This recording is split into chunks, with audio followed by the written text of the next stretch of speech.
Impact. What's up, everybody? It's Coach Trav here from Impact. I got an interesting email the other day from Coach K, Leah. It was a great email. She was asking me about strategies to implement into the warm-up to help prevent ACL injuries. She said it was kind of a big topic or a big worry, a concern of everybody's, which is a good concern to have, needless to say.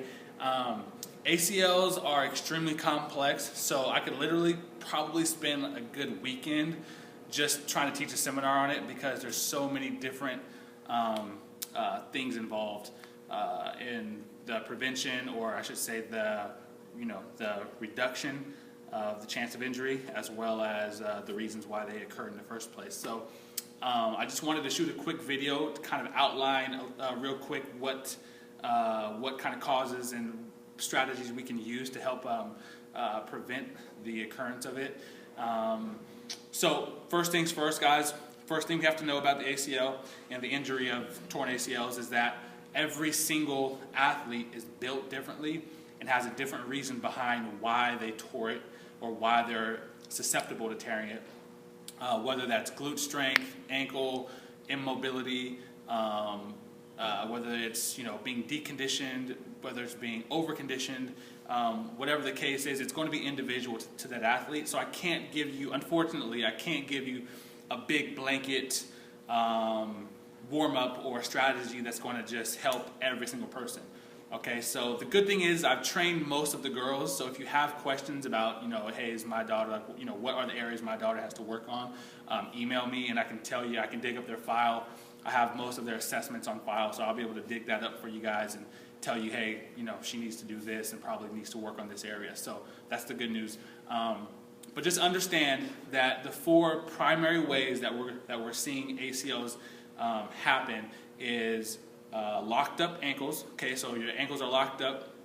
There's no mobility. We're wearing ankle braces, and as a result, our knees are taking the majority of the movement, and it's not designed for that. The other reason is weak glutes or underactive glutes. So our glutes are the knees and hips external rotators and keeps our knees stable.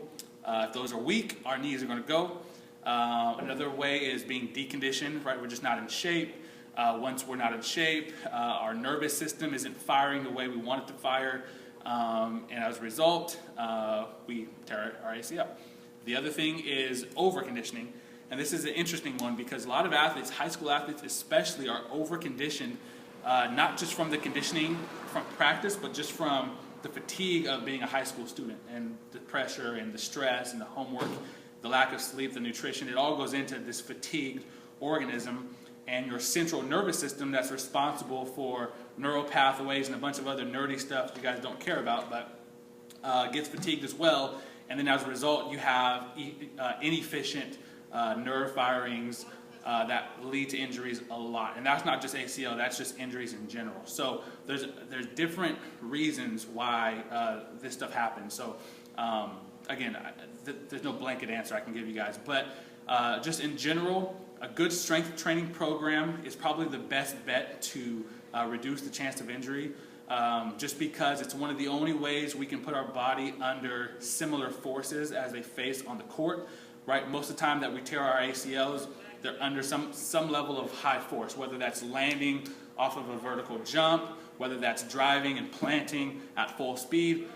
Those ligaments, that connective tissue is under a ton of force. And the warm-ups and things that are done submaximal don't always transfer. So one of the best things to do is to put yourself under force and ask your connective tissue to stabilize under that force, which transfers more to what we're seeing on the court. So a good strength training program is excellent, whether it's here or at the school, whatever you guys want to do.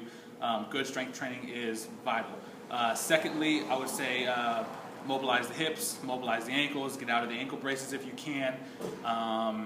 And a good warm-up would be excellent. I'll show Leah some strategies on that later on. But that's kind of the background of the ACL. And I hope that kind of helps you guys out, just kind of understand a little bit more what's going on.